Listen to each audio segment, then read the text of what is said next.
یعنی جو ایک ڈومیننٹ ان کی حیثیت ہوتی ہے یا ایک الگ سے ان کی جو ایک پہچان ہوتی ہے وہ ختم ہو جاتی ہے۔ تعلیم کے حوالے سے رسمی غیر رسمی نظام جو ہے وہ ثقافت کو نئی نسل کے سامنے پیش کرتا ہے۔ ثقافت سے روشناسی جو ہے یہ غیر رسمی انداز میں بچوں کے اندر آٹومیٹیکلی خود بخود ہی یہ سلسلہ جاری ہو جاتا ہے، ٹھیک ہے جی، اور یہ فطری عمل ہے، ہمیشہ جاری رہتا ہے۔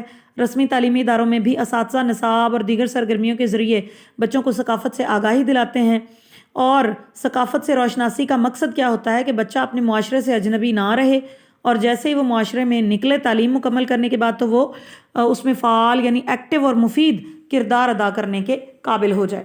اچھا جی، پہلے تو روشناسی ہو گئی، اب اس کے بعد کیا ہے کہ تعلیم ثقافت کے تحفظ کا ذریعہ ہے، یعنی ثقافت سے روشناس تو کر دیا، اب تعلیم نے ثقافت کو محفوظ بھی کرنا ہے۔ کسی قوم کی روایات، عقائد، علوم و فنون، اساسی نظریات، اقدار، رسم و رواج، ان سب کو اگر محفوظ نہ کیا جائے تو وہ قومیں صفحہ ہستی سے مٹ جاتی ہیں، ٹھیک ہے جی، اور تاریخ اس بات کی گواہ ہے کہ وہ قومیں جو اپنی ثقافت کے تحفظ میں ناکام ہیں وہ زوال پذیر ہوئیں، مٹ گئیں، جیسا کہ یونان، روم، مصر، ایران بڑی عظیم تہذیبیں تھیں لیکن انہوں نے اس کا تحفظ نہ کیا تو وہ ختم ہو گئیں۔ اچھا، آگے کیا ہے کہ تعلیم ہی ایک ایسا ذریعہ ہے جو کسی ثقافت کو ایک نسل سے دوسری نسل تک منتقل کرتا ہے۔ منتقلی کے اس عمل سے ثقافت محفوظ رہتی ہے، اگر آگے سے آگے یہ منتقل نہ ہو تو آٹومیٹکلی ختم ہو جاتی ہے، اور کسی بھی قوم کو ختم کرنے کا آسان ترین ذریعہ یہی ہے کہ اس کی ثقافت کو ختم کر دیا جائے۔ اب انگریز جب برصغیر میں آئے تھے تو انہوں نے بھی یہی ٹول اپنایا تھا، انہوں نے بھی یہی کہا تھا کہ ان کی ثقافت کو بدل دیا جائے، ان کی زبان، لباس، رہن سہن، طرز فکر، اقدار، روایات سب چینج کر دی جائیں تاکہ یہ قوم اپنی تشخص، اپنی پہچان کو بھول جائے۔ اس کے بعد ہے جی، تعلیم ثقافت سے مطابقت کا ذریعہ ہوتی ہے، یعنی پہلے تو روشناس کرا دیا کہ ثقافت ہے کیا، پھر اس کے محفوظ کر لیا، اب وہ کہتے ہیں کہ ثقافت کے ساتھ ایڈجسٹ بھی کرنا ہے، تو ایڈجسٹ کروانے کے لیے بھی تعلیم کی ضرورت ہے، ٹھیک ہے جی۔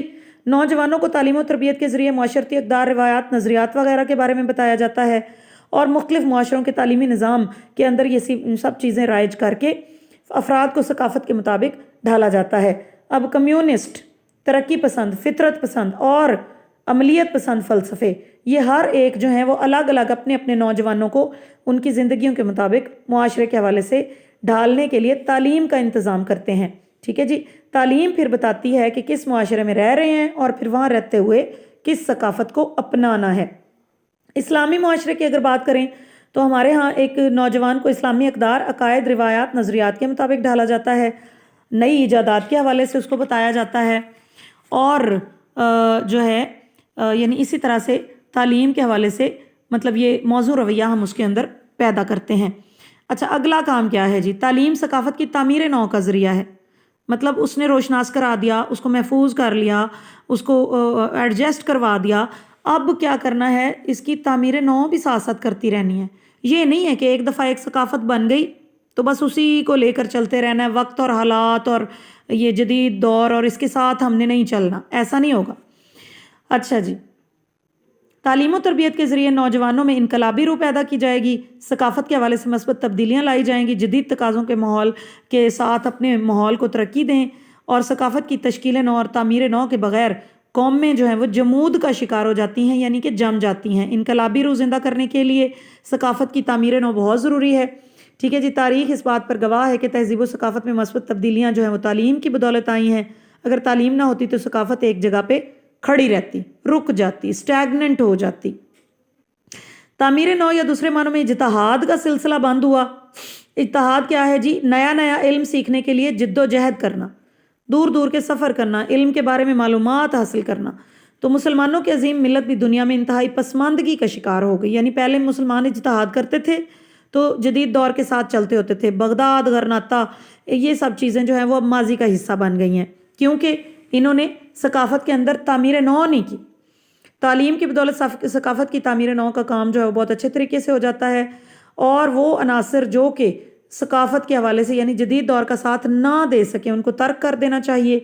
فرسودہ اور غیر ضروری طور طریقوں اور رسم و رواج کو ختم کر کے جدید دور کا ساتھ دینا چاہیے۔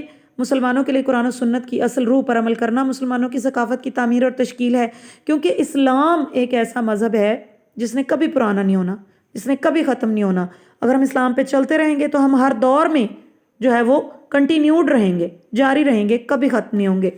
اچھا جی، اس کے آگے کیا کام کرنا ہے؟ تہذیب و ثقافت کی ترسیل جو ہے اس کا بھی تعلیم ہی ایک ذریعہ ہے کہ ایک نسل سے دوسری نسل تک وہ منتقل ہوتی رہے۔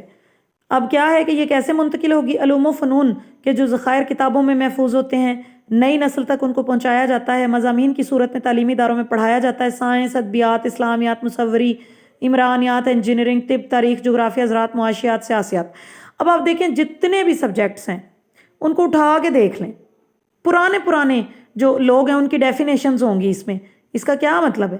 کہ ہم اپنی ثقافت کو ارسال کر رہے ہیں اگلی سے اگلی، اگلی سے اگلی، اگلی سے اگلی نسل تک، اس کو روک نہیں رہے۔ یہ امام غزالی، ابن خلدون، یہ کتنے پرانے ہیں، لیکن یہ کیوں چل رہے ہیں؟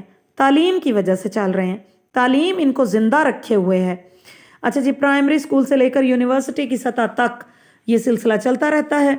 مختلف تربیتی ٹیکنیکل ادارے ثقافت کی ترسیل میں مصروف ہیں، لیکن صرف اور صرف رسمی تعلیمی ادارے جو ہیں وہ یہ کام نہیں کر سکتے۔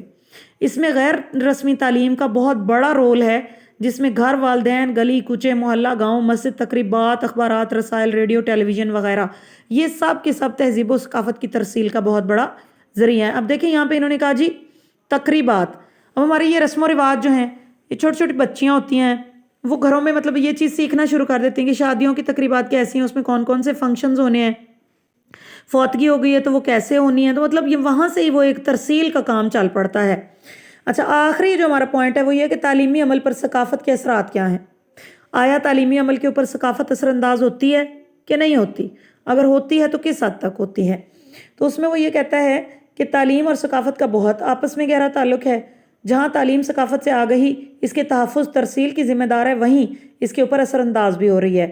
تعلیمی عمل کے تمام عناصر کے اوپر ثقافت کی چھاپ لگی ہوئی ہے۔ اب یہاں پہ پاکستان کی اگر ہم بات کریں اس کے تعلیمی نظام کی، تو اسلامی ثقافت کا وہ آئینہ دار ہے۔ یورپی تعلیم میں وہاں کے نظریات ہمیں نظر آتے ہیں۔ روس، چین جو ہیں وہ سوشلسٹ ثقافت کے ترجمان ہیں۔ تو ثقافت جو ہے وہ تعلیم کا رخ متعین کرتی ہے کہ تعلیم نے جانا کس طرف ہے۔ پاکستان میں رہتے ہوئے ویسٹرن کلچر کو ہم یہاں پہ پروموٹ نہیں کر سکتے، ٹھیک ہے نا، معاشرہ ہی نہیں ہے ویسٹرن، معاشرہ ایسٹرن ہے۔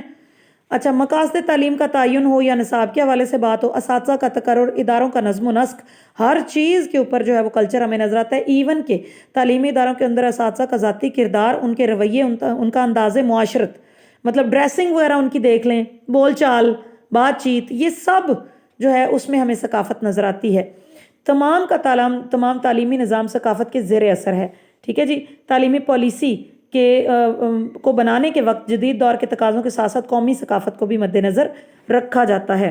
ثقافت کا اثر تعلیمی سرگرمیوں اور کوششوں پر بھی پڑتا ہے۔ اب دیکھیں بعض علاقوں میں مقامی ثقافت میں عورتوں کو تعلیم نہیں دلوائی جاتی، بڑا ناپسند کیا جاتا ہے۔ شہروں کے مقابلے میں دیہات میں بھی خواتین کی تعلیم کے حوالے سے بڑی پرابلمز ہیں۔ پاکستان ابھی تک نظام تعلیم قومی تقاضوں کو پورا نہیں کر سکا، جس کی وجہ سے یہاں تعلیمی عمل کے تمام عناصر کو قومی ثقافت میں سمونے کی کوشش نہیں کی گئی۔ حقیقت یہ ہے کہ ہماری قومی ثقافت کی جڑیں اسلامی ثقافت سے جڑی ہوئی ہیں، اس لیے ہم نے کیا کرنا ہے کہ تعلیم کے حوالے سے اسلامی ثقافت جو ہے اس کو تعلیمی عمل کے اندر سمونا ہے یا اس کا حصہ بنانا ہے، اس کے تابع کرنا ہے، تو تبھی ہم کامیابی کی منزل حاصل کر سکتے ہیں۔ یہ ہماری ثقافت ہے جس کو ہم نے تعلیمی عمل میں ساتھ ساتھ لے کر چلنا ہے، اور اس کے بغیر ہم اپنے تعلیمی نظام کو کوئی لائن، کوئی رخ نہیں دے سکتے۔